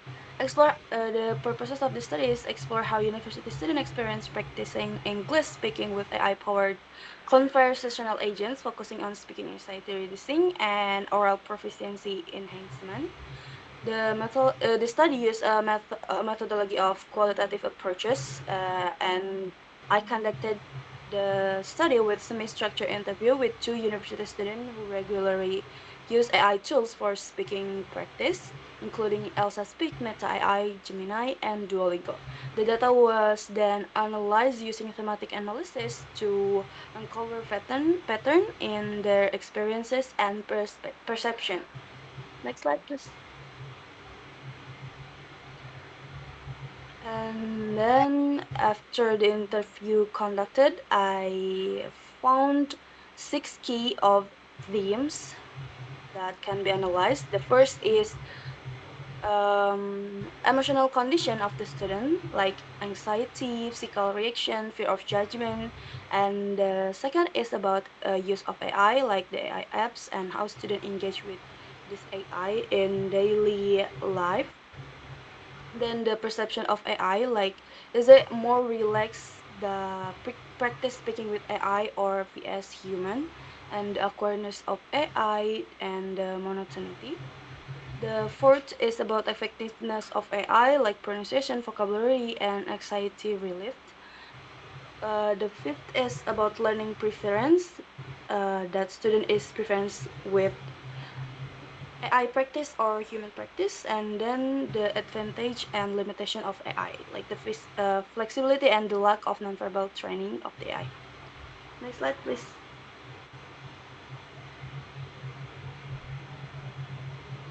All right, so let's talk about the findings.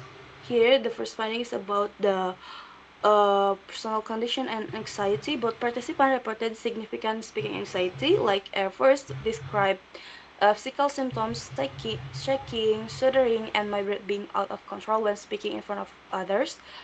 Second, felt most anxious when asked to speak without preparation. La, the student is said, when asked to speak all of a sudden, I'm not mentally ready. The common fear is, of course, fear of being negatively judged by other. Next slide, please. The next finding is in how AI is help the student. There are three. On a positive note, AI was found to help in three key ways. The first, it reduces anxiety because AI doesn't judge the student directly as at first, but I said it, I can practice without being afraid of making mistake. The second, it improve pronunciation through shadowing, listening to AI and then imitating it. Like the Air Force is said, AI support me in pronunciation as it demonstrate pronunciation which I then try to imitate. And the third is it enrich vocabulary through ongoing conversation. There's all real meaningful benefits for learners who struggle to find low pressure practice opportunities. Like there are two sides. Is this is one way for helping me playing with world skills. Next slide, please. Oh, right. Next is about the preference and the limitation of AI. However, the picture isn't entirely rosy, so despite knowledge AI's benefit, both participants still preferred human interaction. And they said AI was described as monotonous and disconnected from real life communication. Most critically, AI cannot train nonverbal communication skill, things like gestures, eye contact, and body language. R2 even estimated that AI only reduced her anxiety by around 30%, suggesting that effect varies significantly between individuals. Like R2 said, I like talking to people rather than to a machine, so they still prefer to human interaction than the AI because the limitation of the nonverbal communication like gesture, eye contact, and so on. Next slide, please. All right, next slide is about conclusion and the recommendation. So five key takeaways. One is about FLSA is real and significantly affects speaking performance. Two, AI creates a safe, low pressure practice page that help reduce anxiety. Three, AI is effective for specific skill like pronunciation and vocabulary. Four, students still need human interaction for authentic communication. And five, AI simply cannot replace the training of nonverbal skill like eye contact, gesture, and so on. And the core recommendation for study is that we should use AI as a supplement, not a substitute.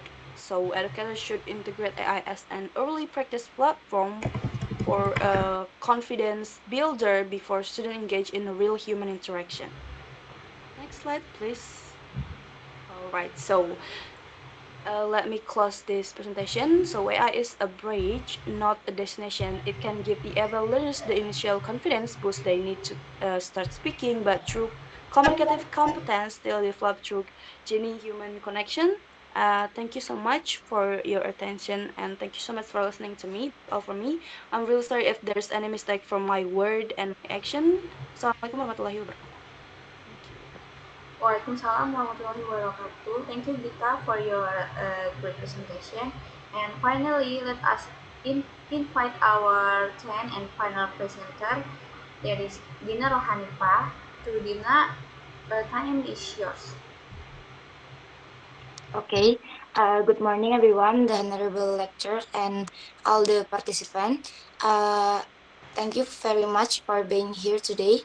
I'm Dina Rohanipa. My student number is 222-323-0076 from the English Student Department at Sultan Agung Tirayasa University.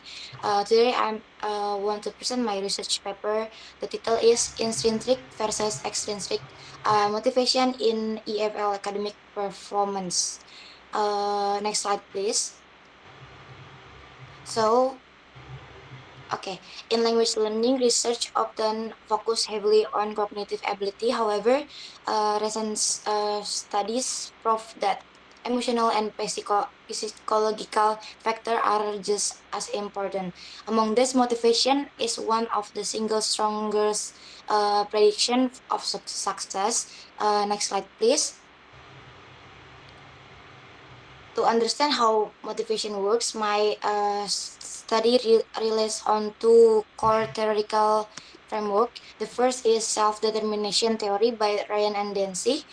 This framework separate intrinsic motivation, which means learning for sheer enjoyment and curiosity, from extrinsic motivation, which means learning for external rewards like grades. The second is Donier's language second motivational self system. Next slide, please.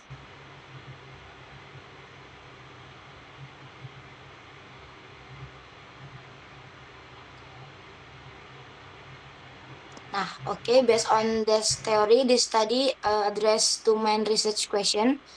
The first is what does exit quantitative data how show about the direction and statistical strength of the relationship between motivation and academic performance. The second is intrinsic motivation always as a stronger and more stable predictor of academic use compared to extrinsic motivation in different contexts.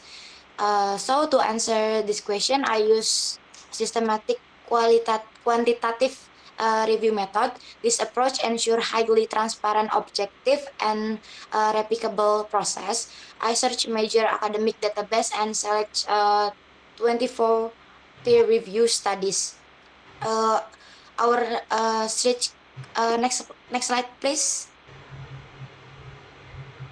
Nah, okay.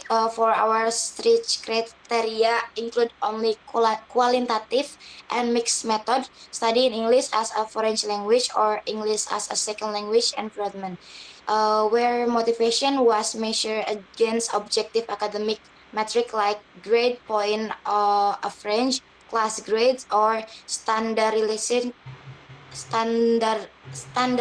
TOEFL scores. Next slide, please. Okay. Um, Let us discuss finding our first research question. The scientists' data confirm as positive and statistically significant relationship between motivation and performance. We can group this relationship into three distinct cluster. So the first is strong correlation cluster. There's the person R value is greater than 0.60. This is found is highly focused environment, for example, as a study by us Rifan in 2023. Um, the number two is the moderate correlation cluster. This scene is typically classroom, such as a study by Dwinaldia in 2022 with a steady R value of 0.411. And the last is the weak cluster. This course during sudden change, like a study by Raharjo in 2022. Next slide, please. Okay, for the second research question regarding which motivation is more dominant, the answer is it depends entirely on the context. Intrinsic motivation is the primary predictor of long-term proficiency for especially English major. However, extrinsic motivation such as grade, exam, and career needs is the main driver for non-English majors. Therefore, according to self-determination theory, we should not view these two motivation as opposites. Instead, they exist as on a continuum. So the most effective instructional design combines intermediate instructional design combines with external rewards with long-term internal goals. Okay, next slide.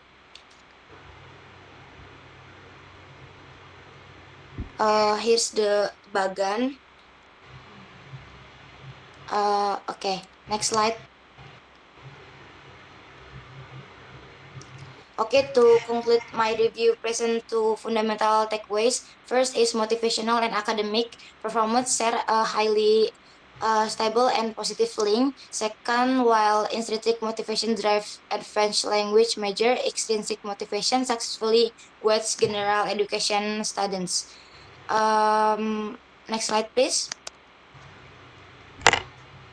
Okay. Based on this point, I offer three brief recommendations. For the first is instructor replace stressful testing with sudden centered tasks like digital storytelling and computer assisted learning. For the policymaker is design English for specific purposes course to match non-major future career. The last is for researchers focus future studies and how interact artificial intelligence or AI tools affect learner motivation. So that concludes my presentation. Thank you very much for your attention. Uh, Thank you.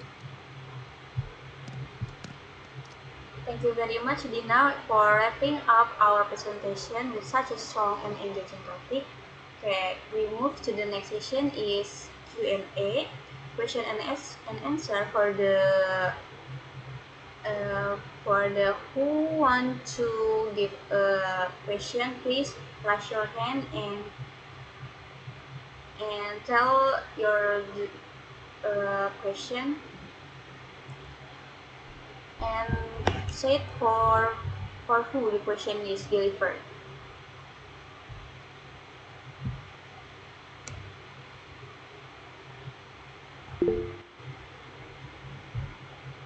Okay, Brigita first, and next is Astrid ya, bergantian.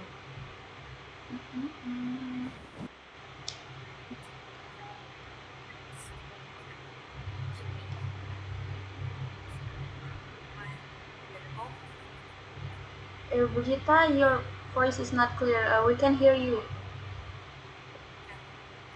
Now is am I audioable? Much better. Thank you. Okay, thank you. I wanna ask for Ichi Satyawati. So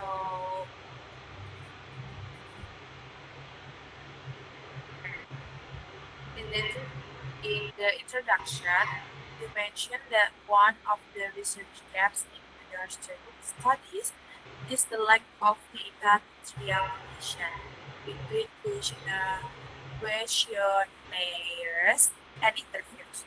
However, in your methodology, you only interview a single participant. The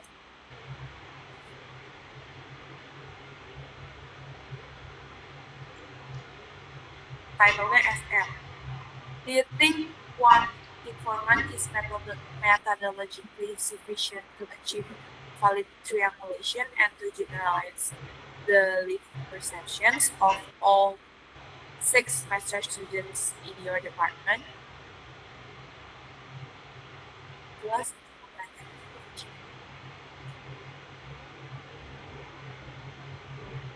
Okay. Sudah Ini selesai. tahu dulu kali ya. Okay. Next question, Astrid, please.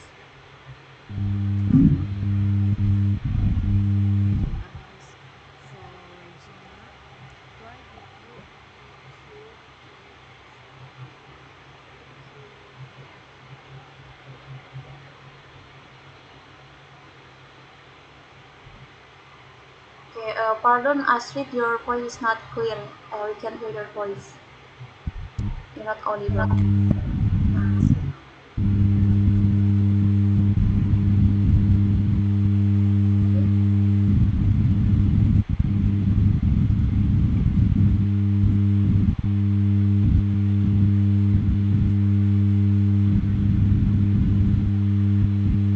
Okay, maybe Astrid had a problem with her signal. Oh no, no, no.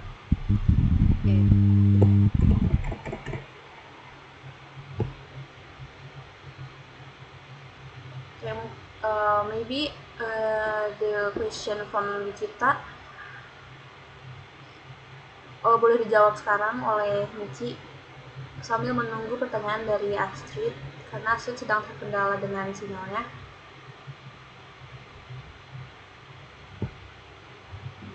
Okay, thank you, moderator, and thank you for the question, Brigita. And I fully acknowledge that is one of the limitation of my study, and I have explicitly state this in the conclusion section. But I would like to clarify that the triangulation in this study refers to the use of two different instruments: the Likert scale questionnaire from 10 respondents and in-depth interview with SM. So it is not multiple interview participants. So based on Creswell in 2018,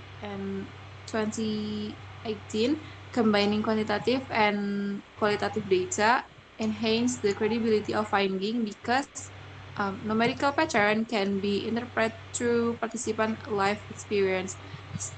SM was also purposefully selected because she is provide the highest number of strongly agree response in the questionnaire. So she is the most representative case to elaborate on the quantitative result. And I am agree that and I agree that one informant is not sufficient to generalize the lived perception of all six semester students. This is why I recommend that in the future studies they are required large and more diverse sample to produce more generalizable results. Is that enough, Brigita? Okay, enough. Thank you, Ichi. Thank you, Nichi, for your will answer. Oke, uh, untuk Astrid, apakah sudah terkoneksi lagi?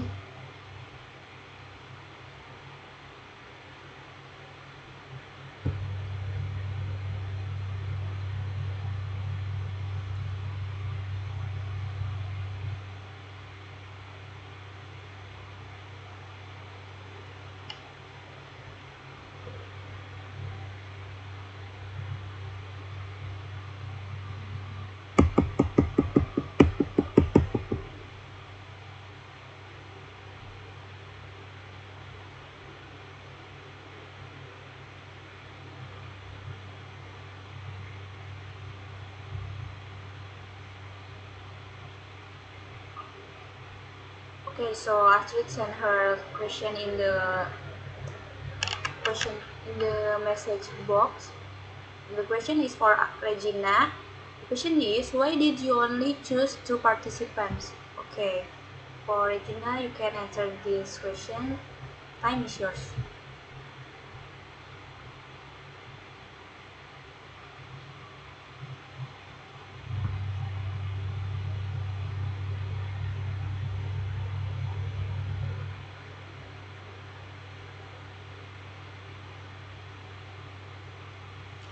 Okay, thank you, Astrid, for the question. In this study, I only used two participants because the research, because uh, I apply a qualitative approach which focus on obtaining and detail in deep information rather than involving a large number of participants. And I think by having two participants, I was able to explore their experience and perception more deeply through interview. And the participants were also selected using purposive sampling, meaning they meet specific criteria relevant to the study, such as actively using social media as a resource for learning English, and therefore the data collected was considered sufficient and relevant to answer the research question. That's all my question. Thank you, Regina, for your clear answer. And next, we move to the closing statement. Alhamdulillah, all 10 presenters have successfully shared their proposal, and let us give a warm round of applause to everyone. And now we have arrived at the most critical segment of our seminar.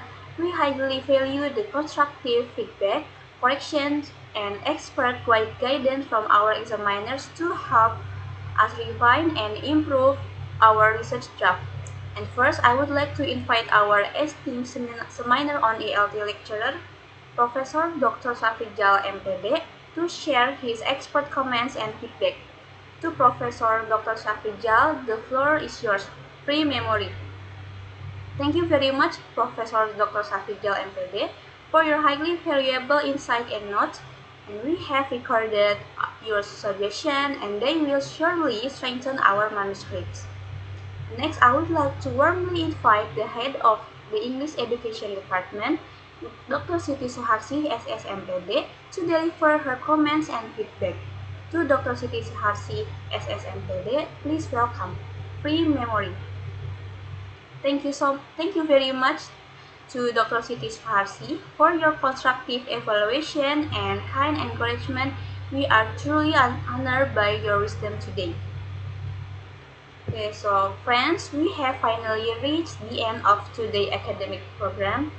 On behalf of all the presenters, I would like to express my deepest gratitude to Professor Dr. Safijal, MPD, Dr. Siti Suarsi, SS MPD, and all the participants for making this seminar highly interactive and successful.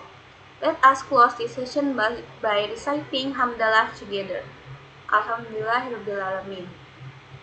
And thank you for your active participation. Have a great day ahead. Wassalamualaikum warahmatullahi wabarakatuh.